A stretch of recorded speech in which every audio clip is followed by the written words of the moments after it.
ध्यान से सुनिए। अगर आपके जीवन में बार बार काम बिगड़ रहा है, शत्रु बिना सामने आए आपके जीवन में आपको नुकसान कर रहा है, या मन में अचानक डर, बेचैनी आने लगी है, तो ये वीडियो केवल और केवल आपके लिए ही बनी है। नमस्कार दोस्तों, स्वागत है आपका माँ बगलामुखी के यूट्यूब चैनल में। क्योंकि आज आपको माँ बगलामुखी की उस शक्ति के विषय में मैं जानकारी देने वाला हूँ, बताने वाला हूँ, जो गुप्त नवरात्र में सिर्फ और सिर्फ एक बार सही विधि से यदि कोई व्यक्ति कर लेता है या कर ली जाए तो शत्रु की सोच बंद हो जाती है, शत्रु की बुद्धि बांध दी जा सकती है। लेकिन चेतावनी है कि इस वीडियो को बीच में छोड़ना मना है। यदि आप इस वीडियो को बीच में छोड़ देते हैं तो आपका ज्ञान अधूरा रह जाएगा, क्योंकि अधूरी जानकारी और अधूरा ज्ञान हमारे जीवन में साधना को निष्फल करने का सबसे बड़ा कारण बनता है। और ये साधना हर किसी के लिए नहीं होती। माँ बगलामुखी 10 महाविद्याओं में अष्टम महाविद्या है।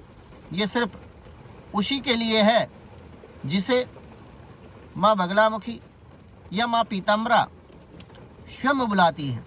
अगर आप भी इस वीडियो को इस समय सुन रहे हैं या फिर ये वीडियो अचानक से आपके सामने आ गया, तो समझिए माँ बगलामुखी का संकेत आपको मिल चुका है और माँ की कृपा आपके जीवन में होने वाली है कि आपके जीवन में अचानक रुकावटें आने लगी हैं, काम आपके बनते बनते बिगड़ जाते हैं, कि आपके सभी काम 99% पे आकर के जीरो हो जाते हैं, या कोई ऐसा व्यक्ति है जो सामने आए बिना ही आपका नुकसान कर रहा है, या आपको वृद्धि या तरक्की करते हुए नहीं देख पा रहा। अगर ऐसा आपके जीवन में है तो इसे केवल संयोग मत समझिए।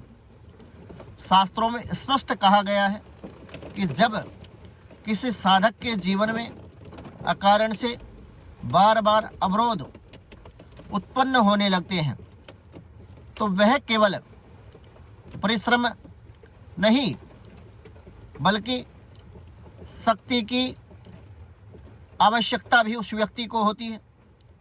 क्योंकि मेहनत तो अपने जीवन में सभी लोग करते हैं, परंतु मेहनत करने के बावजूद जो आप डिजर्व करते हैं वो आपको नहीं मिल पा रहा, तो इसका मुख्य कारण कोई ना कोई क्रिया, तांत्रिक अभिचार आदि क्रियाओं का प्रभाव हो सकता है। आज मैं आपको माँ बगलामुखी के ऐसे शक्तिशाली हृदय स्तोत्र और कवच की उस रहस्यमय साधना के विषय में बताने जा रहा हूँ, जो विशेष रूप से गुप्त नवरात्र में की जाए।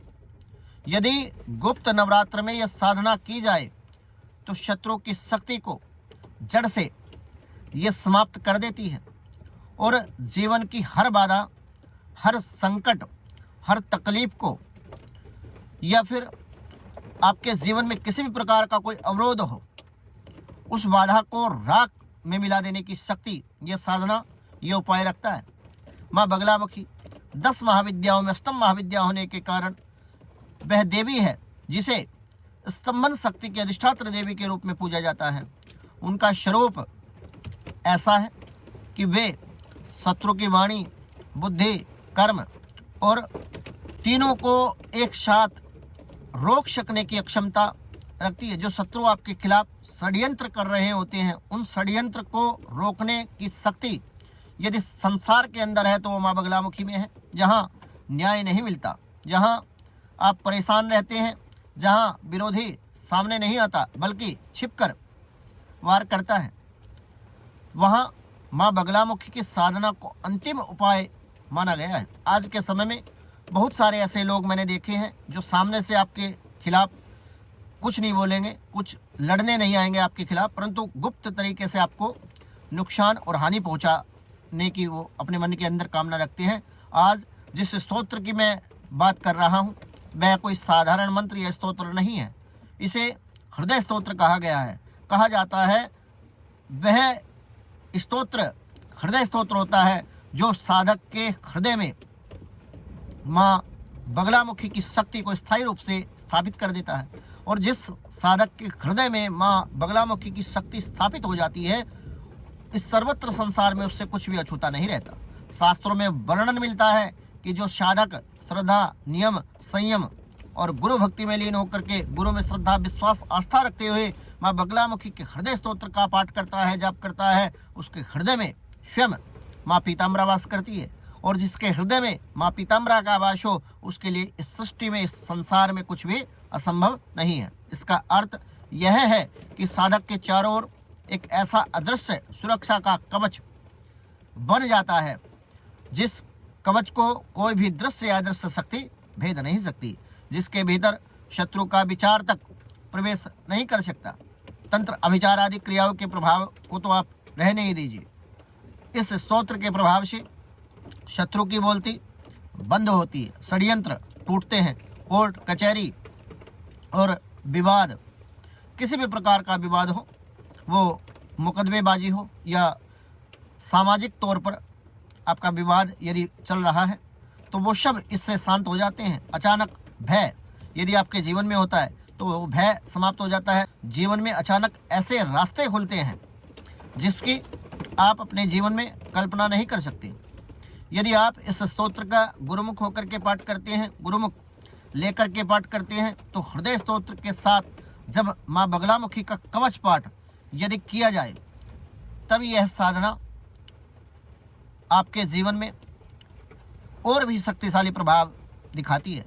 हृदय स्तोत्र के साथ साथ यदि आप माँ बगलामुखी के विश्वसार तंत्र में जो कवच माई का है, उसका भी पाठ यदि आप करते हैं और संपुटित पाठ यदि आप कर लेते हैं, हृदय स्तोत्र माँ को साधक के भीतर स्थापित करता है, जबकि कवच माँ की शक्ति को साधक के चारों ओर और चारों दिशाओं में फैला देता है। कहा जाता है कि माँ बगलामुखी का कवच पाठ करते समय साधक के चारों ओर एक पीला तेज, एक पीली ऊर्जा साधक के चारों ओर फैल जाती है। एक अग्निमंडल बनने लगता है जो आपके जीवन में, आपके आसपास या आपके घर की नकारात्मक शक्तियों, तंत्र बाधाओं, तंत्र अभिचार आदि क्रियाओं के प्रभाव को, शत्रु के प्रभाव को पूर्णतः भस्म कर देता है। यही कारण है कि गुप्त नवरात्र में इस साधना का बड़ा ही प्रभाव माना जाता है। सामान्य दिनों की तुलना यदि हम बात करें तो गुप्त नवरात्र में 10 महाविद्याओं की यदि साधना की जाए तो सामान्य दिनों की तुलना में 1000 गुना इसका प्रभाव बढ़ जाता है, क्योंकि इस काल में तांत्रिक शक्तियाँ सुप्त नहीं बल्कि जागृत अवस्था में होती हैं।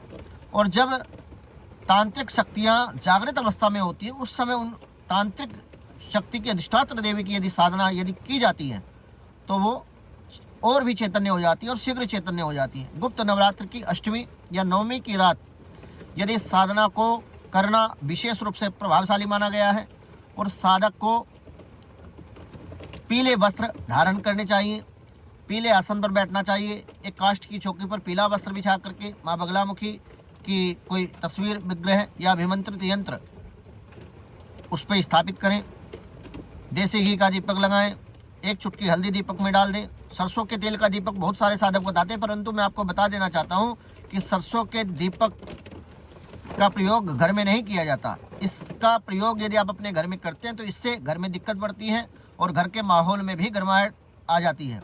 हल्दी की माला परमात्मा का जप किया जाता है और श्रद्धापूर्वक यदि कोई व्यक्ति इस स्तोत्र का पाठ करता है और संपुटित पाठ यदि कवच का किया जाए, एक पाठ शुरू में, उसके बाद हृदय स्तोत्र का पाठ, उसके बाद पाठ पूरा होने पर कवच का पाठ यदि करते हैं तो साधना के समय पूर्णतः मौन रख करके मोबाइल और बाहरी विक्षेपों से आपको दूरी बनानी होगी। मन में किसी भी प्रति अहित या द्वेष की भावना नहीं रखनी होगी और सात्विक तरीके से आचार विचार व्यवहार से पवित्र रह करके यदि आप माँ बगलामुखी पीताम्बरा की साधना उपासना यदि करते हैं तो आपके जीवन में वे इस तरीके से आपको कृपा प्राप्ति आशीर्वाद देती हैं कि अन्याय आपके जीवन में हो नहीं सकता, कोई भी आपका अनिष्ट नहीं कर सकता। यह साधना किसी प्रयोग या दिखावे के लिए आपको नहीं करनी चाहिए।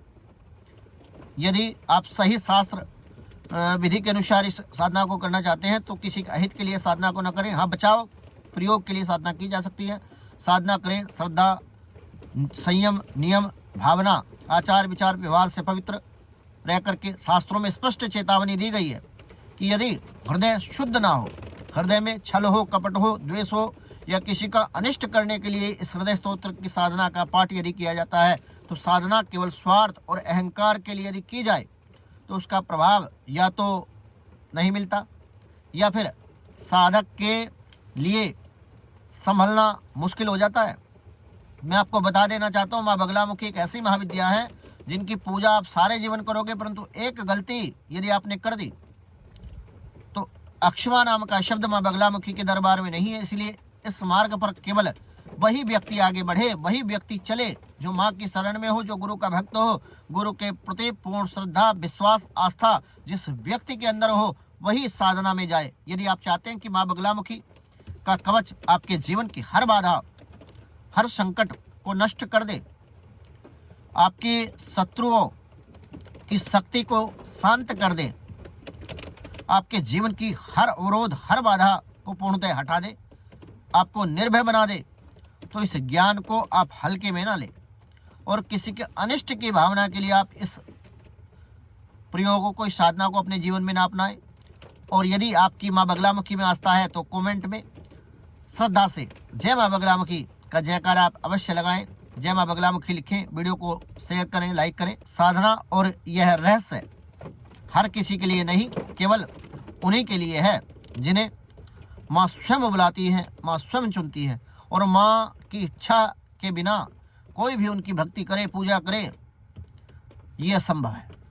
मैं आपको बता देना चाहता हूँ, माँ बगलामुखी एक ऐसी महाविद्या है कि उनकी स्वयं की इच्छा के बिना, और एक महादेव, एक सर्वत्र संसार में 33 कोटि देवी देवता हमारे सनातन धर्म में बताए गए हैं। केवल माँ बगलामुखी और महादेव को छोड़ करके आप किसी भी शक्ति की, किसी भी देवी की उपासना अपने मन और स्वेच्छा से कर सकते हैं, परंतु माँ बगलामुखी और केवल महादेव की इच्छा जब तक ना हो, आपके भाव उनके प्रति नहीं जाएंगे, आप उनकी पूजा कर ही नहीं सकते। तो भक्तों, मेरे द्वारा दी गई जानकारी यदि आपको उपयोगी लगी हो तो वीडियो को लाइक करें, शेयर करें और कमेंट में जय माँ बगलामुखी लिखकर माँ बगलामुखी के श्री चरणों में हाजिरी अवश्य लगाएं। सभी बगलामुखी भक्तों को जय माँ की, जय माँ कामाख्या।